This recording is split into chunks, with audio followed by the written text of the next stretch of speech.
देव बहुत ज़्यादा घबरा जाता है और जो है वो चुड़ैल इसको धमकी देकर जाती है जो इसकी ही क्लासमेट रह चुकी है।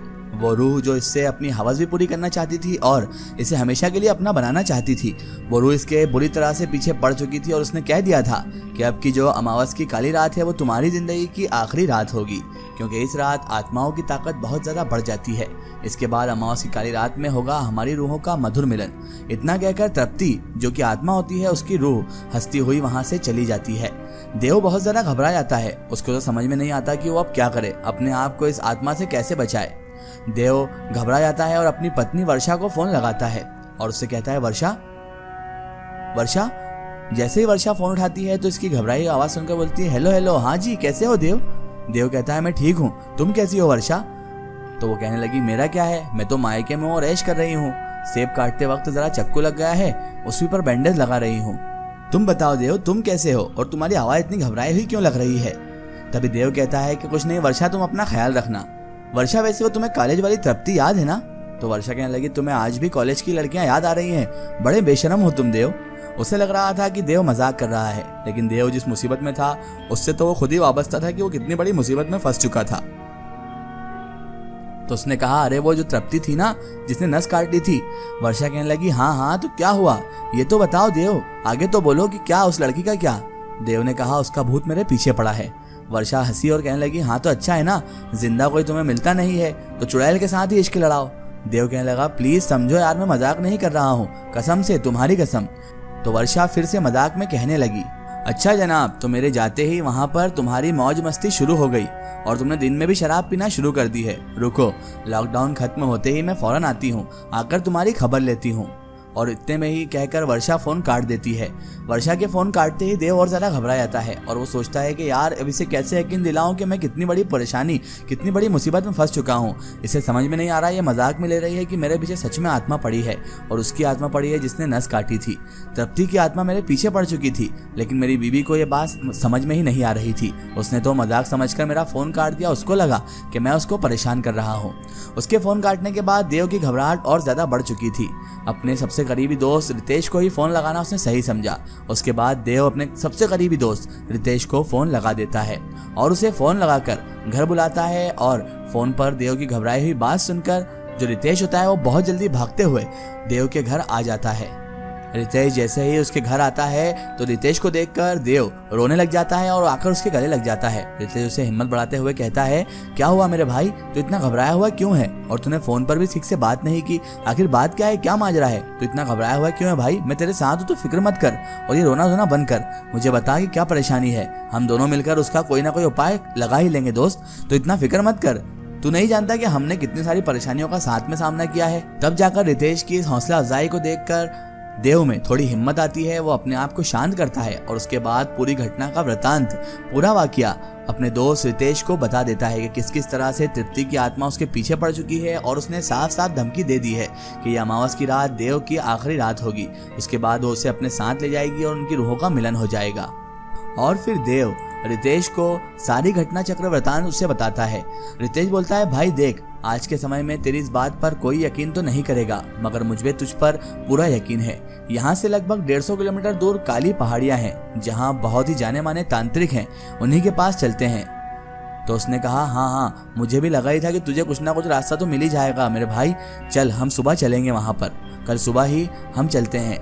देव कहता है कि यार रितेश तू आज यहीं रुक जा, सुबह जल्दी निकल चलेंगे। रितेश बोलता है तेरे लिए जान हाजिर है मेरे भाई, तू यहाँ रुकने की बात कर रहा है, अगर तू मुझे काली पहाड़ियों में रुकने की भी बात करता तो भी मैं तेरा साथ नहीं छोड़ता, तू मेरा भाई है यार, तेरे लिए जान हाजिर है, मैं आज यहीं रुक जाता हूँ। दोनों एक ही बेड पर लेटकर रात गुजारते हैं, मगर देव की आंखों में नींद कहाँ रही थी। रह रहकर खून से लथपथ तृप्ति का चेहरा उसके सामने आ जाता था। फिर कहीं वर्षा के बारे में अनजाना सा डर उसके मन में, उसे मन ही मन कहीं खाए जा रहा था। तभी देव को याद आता है तृप्ति की मौत के पहले कॉलेज के दिनों में वर्षा की स्कूटी का एक्सीडेंट हुआ था। तब बाइक रिपेयर वाले ने बोला था कि आपकी स्कूटी के ब्रेक वायर किसी ने काट दिए थे, और यही बात देव को अब याद आई थी। देव को यह पता नहीं था कि यह हरकत तृप्ति द्वारा की हुई थी, और कॉलेज की प्रैक्टिकल लैब में जो वर्षा के ऊपर एसिड गिर गया था वो भी तृप्ति ने जानबूझकर गिराया था। वो तो गनीमत थी कि एसिड ज्यादा तेज नहीं था और वर्षा ने जीन्स पहना हुआ था, वरना उसका पूरा का पूरा जिस्म जल सकता था। यही सब सोचते सोचते जाने कब सुबह हो जाती है पता ही नहीं चलता है, और सुबह होते ही देव और रितेश की कार काली पहाड़ियां के लिए रवाना हो जाती है। काली पहाड़ियां पहुंचते ही दोनों तांत्रिक को सारी घटना चक्र से अवगत करवाते हैं। तभी तिग्राल विद्या से लेकर तांत्रिक देव को बताता है कि तुम्हारे ऊपर बहुत ही खतरनाक चुड़ैल का साया है। जिस चुड़ैल का साया है उसकी मौत भरी जवानी में हुई थी, जिसके कारण वो और भी ताकतवर हो गई है। वो तुम्हें बिना तुम्हारी मर्जी के नहीं ले जा सकती है, क्योंकि वो तुम्हारे प्यार में मरी थी। इस कारण उसका तुम्हारा दिल जीतने का फर्ज बनता है, और उसको तुम्हारा दिल जीतना बहुत जरूरी बन जाता है। अगर तुम्हारा झुकाव जरा भी उसकी तरफ हुआ तो वो तुम्हारा दिल तुम्हारे जिस्म से निकाल कर बाहर फेंक देगी और तुम्हारी रूह को अपने साथ ले जाएगी।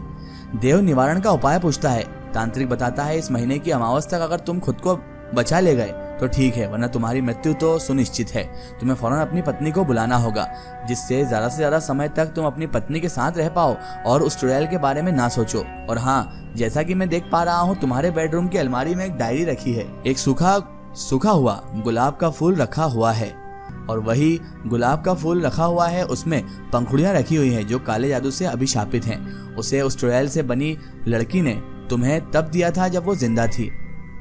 तुमने उस गुलाब को ना देखा ना छुआ, ये तुम्हारा सौभाग्य था। शायद काला जादू आखिरी दाव था उस लड़की का तुम पर, जिसकी असफलता वो बर्दाश्त नहीं कर पाई और आत्महत्या उसने कर ली। तांत्रिक से विदा लेकर देव और रितेश फौरन अपने घर को रवाना होते हैं और वर्षा को भी घर पहुंचने के लिए कहते हैं। और जैसे ही देव अपने घर के अंदर पहुंचता है, वर्षा का बैग देखकर खुश हो जाता है और वो वर्षा कहता हुआ अंदर कमरों की तरफ बढ़ता है। वर्षा को ढूंढता हुआ जब देव बेडरूम में पहुंचता है तो वहां भयानक दृश्य देखकर वो डर जाता है। सामने बेड पर वर्षा खून से लथपथ पड़ी हुई है। ऊपर सीलिंग पर चुड़ैल बनी तृप्ति मुंह से खून की लार टपकाते हुए वर्षा को घूरे जा रही थी। वर्षा को ऐसी हालत में देखकर ही वर्षा चिल्लाता हुआ देव वर्षा की तरफ बढ़ता है, मगर बीच में तृप्ति आ जाती है और देव को कहती है, देव देखो, देव तुम सिर्फ मेरे हो। मेरे मरने से पहले मैंने तुम्हें एक फूल भेजा था जिसके इस वर्षा ने तुम्हें दिया था। वो फूल आज भी इस अलमारी में तुम्हारी डायरी में मेरे प्यार की निशानी के रूप में रखा हुआ है। देव फौरन लपक कर डायरी को अलमारी से निकालता है और अपनी जेब में रखे लाइटर से फूल को जलाने लगता है। तभी तृप्ति सीलिंग से नीचे उतरकर वर्षा की गर्दन में अपने नुकीले नाखून का कसाव बढ़ा देती है। जख्मी हालत में ही वर्षा देव को कहती है, मेरी जान की परवाह मत करो, देव जला दो इस फूल को। इस चुड़ैल से मुक्ति पाने का एक यही रास्ता है। देव कहता है, देख तृप्ति, यही मोहब्बत कहलाती है। एक मोहब्बत की खातिर किसी की जान लेना चाहता है और एक मोहब्बत में अपनी जान न्यौछावर करके भी अपनी मोहब्बत की जान बचाना चाहता है। अपनी जान न्यौछावर करने के लिए भी तैयार है वर्षा और देव को एक दूसरे के प्रति प्यार में समर्पण देखकर तृप्ति की आंखें भर आती है और वो आगे बढ़कर उस काले गुलाब को अपने हाथ से जलाती है और उसी काले गुलाब के धुएं के साथ खिड़की से आसमान की ऊंचाइयों में चले जाती है। जैसे ही वो चले जाती है तो देव आगे बढ़कर अपनी पत्नी वर्षा को वहां से उठाता है और उसे लेकर हॉस्पिटल जाता है। रितेश और देव अगर जरा सी भी देर करते तो शायद वर्षा की जान जा सकती थी, लेकिन मालिक ने उसे नई जिंदगी बख्श दी और फिर रितेश अपने घर चला गया और देव और वर्षा अपनी जिंदगी गुजारने लगे।